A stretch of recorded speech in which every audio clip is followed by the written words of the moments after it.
इस कार्यक्रम के प्रायोजक diabetes care school holistic diabetes clinic, Sigra Mahmoorganj road, Varanasi. हमारा मंत्र डायबिटीज अर्थात अपने डॉक्टर आप। यहाँ डायबिटीज के इलाज के साथ जानें और सीखें कौन सा खेल, कितनी कसरत, कौन सा योग, कितना आयुर्वेद, कैसे हो दवा कम, इंसुलिन कैसे टले और कैसे छोटा हो बीमारी परिवार। आपका आहार भी करे चमत्कार। हमारा विश्वास, व्यवहार में बदलाव, इलाज की कुंजी। संपर्क करें diabetes care school holistic diabetes clinic, Sigra Mahmoorganj road, Varanasi. Mobile 7379885588। स्वास्थ्य में जयते कार्यक्रम के सभी सुनने वालों को ध्वनि मित्र पांडुरंग पुराणिक का नमस्कार। हमारे साथ वरिष्ठ मधुमेह विशेषज्ञ और समाज सेवी डॉक्टर नीरज खन्ना जी हैं। डॉक्टर साहब का भी स्वागत कर रहे हैं। अभी अभी आद्य शंकराचार्य जयंती बीती है, वैशाख शुद्ध पंचमी, और उसके बाद गंगा सप्तमी भी हमने मनाई है। माँ गंगा का अवतरण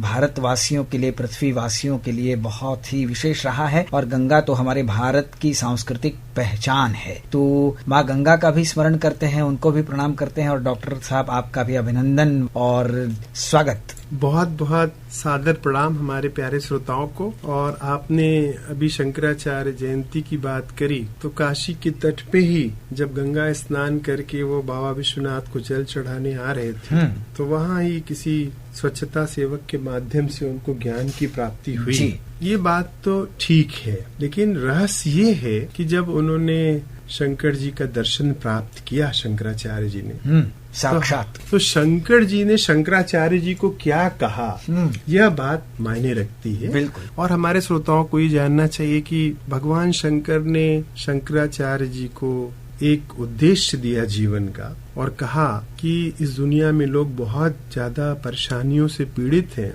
उनको धर्म मार्ग पे चलना चाहिए, लेकिन धर्म मार्ग की व्याख्या बुद्धि संगत होनी चाहिए। वर्तमान में धर्म के नाम पे जो पाखंड इत्यादि परेशानियां हैं, हे शंकराचार्य जी आप उनको दूर करिए। तो ये एक महत्वपूर्ण बात है। आपने गंगा सप्तमी की बात करी, माँ गंगा के अवतरण दिवस की बात करी, तो हम अखबारों में पढ़ते हैं कि माँ गंगा का दुग्धाभिषेक किया गया, चुन्नी चढ़ाई गई, आरती की गई। लेकिन अगर हम शंकराचार्य जी को जो ज्ञान प्राप्त हुआ, जो भगवान शंकर ने उनको उपदेश दिया, उसी के प्रसंग में अगर इस घटना को देखें, तो अगर हम गंगा की उपासना करते हैं, तो हमें, अगर हम विद्यार्थी हैं, विद्यालय में पढ़ते हैं, तो शिक्षक का हिसाब से वहाँ ज्ञान गंगा होनी चाहिए, है ना। कोई भी आदमी कभी भी अपनी कोई भी परेशानी हमसे पूछ ले, जैसे माँ गंगा हमको, हमारे चित्त को आह्लादित भी करती हैं और हमको अनुप्राणित भी करती हैं, है ना। वो हमारी कृषि, हमारे पोषण, हमारे जल की आवश्यकताओं सभी के लिए हमको पूर्ण स्वतंत्रता देती हैं कि हम उनका रसपान कर सकें। तो वैसे गंगा की उपासना का तात्पर्य है कि विद्यालय में ज्ञान गंगा बहे, चिकित्सालयों में सेवा गंगा बहे, व्यापारिक प्रतिष्ठान पे समृद्धि की गंगा बहे, है ना। तो हम गंगा को इस तरीके से मान सकते हैं। हम उनकी उपासना करने का तात्पर्य या उनके अवतरण दिवस को ऐसे मना सकते हैं कि हमारा चित्त, हमारा जीवन सेवा के लिए गंगा की भांति सबके लिए उपलब्ध रहे, और हम सबको आह्लादित करते रहें, सबको अनुप्राणित करते रहें। यही माँ गंगा की उपासना हो। जी डॉक्टर नीरज खन्ना जी, बहुत अच्छी बात आपने कही है। और आगे बढ़ते हुए एक और अच्छी बात आपसे करना चाहेंगे, आपके विचार जानना चाहेंगे। मधुमेह के विशेषज्ञ आप हैं, और मधुमेह के कई प्रकार भी हैं, कई श्रेणियां हैं महिलाओं के संबंध में, गर्भवती महिलाओं के लिए, या फिर जो बच्चों में मधुमेह होता है टाइप 1। हम जानना चाहेंगे बुजुर्गों में जो मधुमेह होता है, उनके लिए जो उनके परिवार के लोग हैं,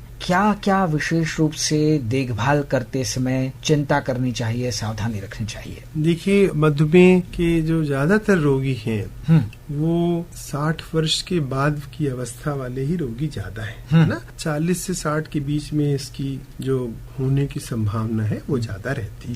जी। और 60 वर्ष के बाद किसी न किसी रूप में वार्धक्य या वृद्धावस्था जनित परेशानियों की भी शुरुआत हो जाती है ना। जैसे जैसे मान लीजिए उसी समय मोतियाबिंद की परेशानियां आती हैं, उसी समय दांतों की गिरने टूटने की भी परेशानियां आती हैं, उसी समय प्रोस्टेट ग्लैंड की भी परेशानियां आती हैं जिसमें पेशाब की रुकावट इत्यादि परेशानी, उसी समय भूलने की भी परेशानी आती है, उसी समय आर्थिक रूप से अक्षमता की भी परेशानी आना शुरू हो जाती है। या तो आदमी रिटायर हो जाता है या काम सरकारी प्राइवेट नौकरी भी करता है, वहां से भी मुक्ति हो जाती है, व्यापारिक प्रतिष्ठान पे रहता है तो उसको भी घर पे बैठा दिया जाता है। तो अगर इस पूरे बिंदुओं के संपर्क में आप देखें तो ऐसा लगता है कि उनको हमको विशेष देखभाल की आवश्यकता होती है। एक चिकित्सक को ये बहुत जरूरी होता है कि हम उनके इन बिंदुओं का ख्याल रखें। उदाहरण के लिए जैसे मान लीजिए हमने पेशेंट को दवा लिखी और हम उससे पूछना भूल गए कि आपके दांतों में तो कोई परेशानी नहीं है, जल्दीबाजी में हमने शुगर की रिपोर्ट देखी और दवा लिख दिया। अगर उसके दांत हिल रहे हैं, मसूड़े में सूजन है, परेशानी है, तो दवा तो जरूरी समझ के खा लेगा, खाना ठीक से नहीं खा पाएगा तो हाइपोग्लाइसीमिया हो जाएगी, है ना, लो ब्लड शुगर हो जाएगा जो कि प्राण घातक भी हो सकता है। दूसरी परेशानी कि आपने मान लीजिए रोगी से कहा कि आप इंसुलिन लगा के खाना खा लीजिएगा, तो कभी कभी क्या होता है कि इंसुलिन की डोज कम ज्यादा कर लेते हैं, कभी कभी इंसुलिन लगा के खाना भूल जाते हैं तो ब्लड शुगर अचानक बहुत कम हो जाता है। कभी हम लोग कहते हैं कि भाई खाना खाने के बाद अपना टेस्ट करके डॉक्टर को बताइएगा तो वो भूल जाते हैं, है ना। कभी कभी आपको और इम्पोर्टेंट बात बताएं, अगर प्रोस्टेट ग्लैंड पौरुष ग्रंथि से संबंधित परेशानियों की आपने बात ध्यान नहीं रखी तो पेशाब में रुकावट आना, पेशाब की थैली में इन्फेक्शन होना, उससे भी शुगर बढ़ जाता है। तो कहने का तात्पर्य है कि चिकित्सक को भी ऐसे जो हमारे बुजुर्ग रोगी हैं उनकी दूसरी परेशानियों का हिस्ट्री या इतिवृत्त या जानकारी जरूर लेनी चाहिए। जो परिवार के सदस्य हैं वो इस बीमारी की इलाज के लिए केवल दवा पे निर्भरता न रखें बल्कि अपनी बीमारी को ठीक करने के लिए अपनी जिम्मेदारी, अपने कर्तव्य को निभाने की बात जरूर सोचें। हमने देखा क्लिनिक पे कि लोग सज धज के आते हैं, दिखा के चले जाते हैं और उसके बाद जो भी परेशानी होती है उसको डॉक्टर को परेशानी झेलना पड़ता है या रोगी को झेलना पड़ता है। वो अपना हाथ झाड़ के खड़े हो जाते हैं, साहब हम दवाइयाँ तला के दे लिया, पता नहीं कैसे खाते हैं, पता चला कि आपने 1 महीने की दवा लिखी है और उसमें 10 ही दिन उन्होंने खाई है, कि भैया हम और क्या कर सकेंगे। तो सेवा करना यहीं पे एक मायने रखता है कि आप अपनी पूरी बीमारी को ठीक करने के लिए जिम्मेदारी का वहन जरूर करें और ये बात सोच के करें कि आने वाले दिनों में आपको भी इन्हीं परिस्थितियों से गुजरना पड़ सकता है। अगर परिवार में सेवा की परंपरा है तो फिर आपको हॉस्पिटल जाने की नौबत नहीं आएगी, ये बात हम गारंटी से कह सकते हैं। एक दूसरे की ख्याल रखने की परंपरा ही हमें बीमारी के इलाज के निजात दिलाने में एक इलाज का काम करती है। डॉक्टर नीरज खन्ना जी, बहुत सारे देशों में ये देखा जाता है कि जब व्यक्ति वृद्ध हो जाते हैं तो उनको जो वृद्धाश्रम जैसे संस्थान होते हैं वहां भेज दिया जाता है, परिवार से उनका नाता थोड़ा कम हो जाता है, दूर हो जाता है। वही चीजें अब भारत में भी देखने को मिल रही हैं और हमको लगता है कि जब व्यक्ति परिवार से दूर रहता है, जो बुजुर्ग व्यक्ति है, तो निश्चित रूप से उसके स्वास्थ्य पर भी असर पड़ता होगा ज्यादा। और जो व्यक्ति परिवार में है, बुजुर्ग बाबा है, दादी है, नाना है, नानी है, जो भी लोग हैं, और वो परिवार के बीच जब रहते हैं तो उनका जो अस्वस्थ होने का प्रतिशत है वो कम दिखाई पड़ता है। क्या वजह है इसके पीछे? बहुत अच्छी बात है। ये तो हमारे आपकी संस्कृति है, हमारे आपका अनुभव है कि यहाँ हम अपने बुजुर्गों को, माता पिता को, बाबा दादी को ईश्वर तुल्य पूजने की हमारे यहाँ परंपरा है जी। लेकिन ये परंपरा किन अर्थों में लाभदायक है, विभिन्न प्रकार के वैज्ञानिक अध्ययन इस बात की तरफ इशारा करते हैं। हार्वर्ड यूनिवर्सिटी का अध्ययन एक मेडिकल बुलेटिन में इस बात की तरफ इशारा करता है, एक अध्ययन के माध्यम से जी, कि जिन देशों में बुजुर्गों की पूजने की, ध्यान रखने की संस्कृति है जी, वहाँ पे वृद्धावस्था जनित डिमेंशिया यानी कि भूलने की प्रवृत्ति, अपना ख्याल न रख पाने की जो प्रवृत्ति आती है वो कम देखी गई है जी। तो आप ये कह सकते हैं कि बुजुर्गों को ख्याल रखना से 2 फायदे होते हैं। एक तो बुजुर्गों में होने वाली जो परेशानियां हैं, डिमेंशिया, वो कम होती होती है जी। उदासी कम होती है। दूसरे, वो परिवार के साथ जब घुले मिले रहते हैं तो उनकी जिंदगी में उदासी का अंधेरा नहीं आता है।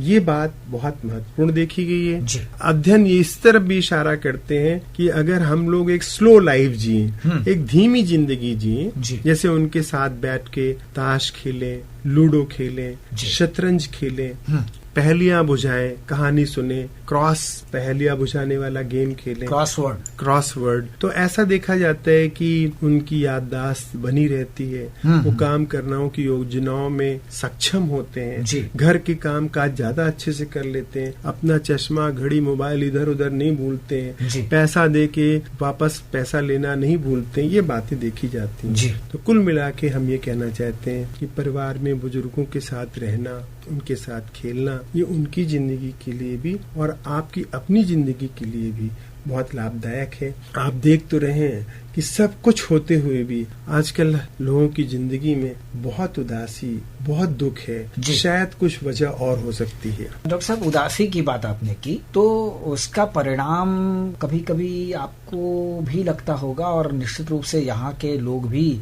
परिवार वाले भी सोचते होंगे कि उदासी का परिणाम कभी कभी जानलेवा या प्राणोत्क्रमण तक पहुँच जाता है। फांसी जैसी घटनाएं, आत्महत्या जैसी घटनाएं होने लगती हैं। और हम लोग लगातार समाचार पत्रों के माध्यम से, विभिन्न माध्यमों से बराबर देखते, पढ़ते, सुनते रहते हैं कि इतने लोगों ने आत्महत्या कर ली। क्या वजह हो सकती है डॉक्टर साहब, क्यों ऐसा कदम आदमी उठा लेता है? देखिए, अगर जैसे आपके पास मोबाइल फोन है जी, और वो मोबाइल फोन में नेटवर्क नहीं है, है ना, तो वो मोबाइल फोन क्या होता है, केवल एक 200 ग्राम का बोझ बन जाता है। बिल्कुल। तो वैसे हमारी जिंदगी में हमारे ये जो शरीर है ना, ये केवल मोबाइल फोन की तरह है। इसमें आत्मा जो है ना, वही हमको जिंदा रखती है और वही हमारे शरीर का नेटवर्क है। जी, जी। तो जब हमारा शरीर अपनी आत्मा की आवाजों से अलग हट जाता है ना, जैसे वही अपनी आत्मा की आवाज को चुप करा देना, वो ही शरीर के लिए, तब शरीर जो है हमारे लिए बोझ बन जाता है। और तब हम तो आत्महत्या जो होती है ना, वो आत्महंता, पहले हम आत्महंता बनते हैं तब आत्महत्या करते हैं। तो आत्मा की आवाज हमको यही कहती है। 3 ही उसका नेटवर्क है आत्मा से जुड़े रहने के लिए। वो मैं अपने श्रोताओं को बड़े शॉर्ट में बताना चाहता हूँ कि हमारी आत्मा हमसे पूछती है कि हमने कितनों को जिलाया, कितने बच्चों को पढ़ाया लिखाया, कितने पेड़ पौधे लगाए, कितने पशु पक्षियों का ख्याल रखा, है ना, कितनों को बनाया हमने, कितने की नौकरी लगाई, कितने का शादी ब्याह कराया, कितने का कन्यादान कराया और कितनों से निभाया बिना किसी स्वार्थ के अपने सेवकों को ख्याल, अपने गांव वालों का ख्याल। अगर ये काम आप नहीं करेंगे तो आपको अपनी जिंदगी बोझिल जैसे लगेगी। तो आत्महत्या की जो प्रवृत्ति है, ये केवल आर्थिक कारण नहीं है, ये केवल प्रेम प्रसंग की वजह से नहीं होता है, ये केवल भूमि विवाद की वजह से नहीं होता है, ये केवल पारिवारिक कारणों से नहीं होता है। हम जब जब अपनी आत्मा की आवाज को हनन करेंगे तब तक ऐसी घटनाओं की होने की संभावना बढ़ जाती है। जी डॉक्टर साहब, अब जो सुकून देने वाली बात आपकी तरफ से हर अंक में होती है, वो होती है कि एक प्यारा सा गीत आप सुनाते हैं। बस तो आज क्या सुनाएंगे? मैं तो बस अपने श्रोताओं के माध्यम से आपको भी यही कहना चाहता हूँ और अपने श्रोताओं को भी कहना चाहता हूँ, चाहेंगे निभाएंगे सराहेंगे आप ही को, चाहेंगे निभाएंगे सराहेंगे आप ही को, आँखों में दम है जब तक देखेंगे आप ही को, अपनी जुबां से आपकी, अपनी जुबां से आपकी, अपनी जुबां से आपके जज्बात कहेंगे। तुम दिन को अगर रात कहो रात कहेंगे, जो तुमको हो पसंद वही बात कहेंगे, जो तुमको हो पसंद वही बात कहेंगे। वाह, क्या बात है। श्रोताओं को एक ही बात पसंद है कि कार्यक्रम चलता रहे, लेकिन समय कह रहा है कि हमको विराम देना पड़ेगा। अगले अंक तक के लिए हम डॉक्टर नीरज खन्ना जी को धन्यवाद दे देते हैं। ध्वनि मित्र पांडुरंग पुराणिक को अनुमति दे दीजिए। नमस्कार। शुक्रिया। इस कार्यक्रम के प्रायोजक diabetes care school holistic diabetes clinic, Sigra Mahmoorganj road, Varanasi. हमारा मंत्र डायबिटीज अर्थात अपने डॉक्टर आप। यहाँ डायबिटीज के इलाज के साथ जानें और सीखें कौन सा खेल, कितनी कसरत, कौन सा योग, कितना आयुर्वेद, कैसे हो दवा कम, इंसुलिन कैसे टले और कैसे छोटा हो बीमारी परिवार। आपका आहार भी करे चमत्कार। हमारा विश्वास, व्यवहार में बदलाव, इलाज की कुंजी। संपर्क करें diabetes care school holistic diabetes clinic, Sigra Mahmoorganj road, Varanasi. Mobile 737988555588।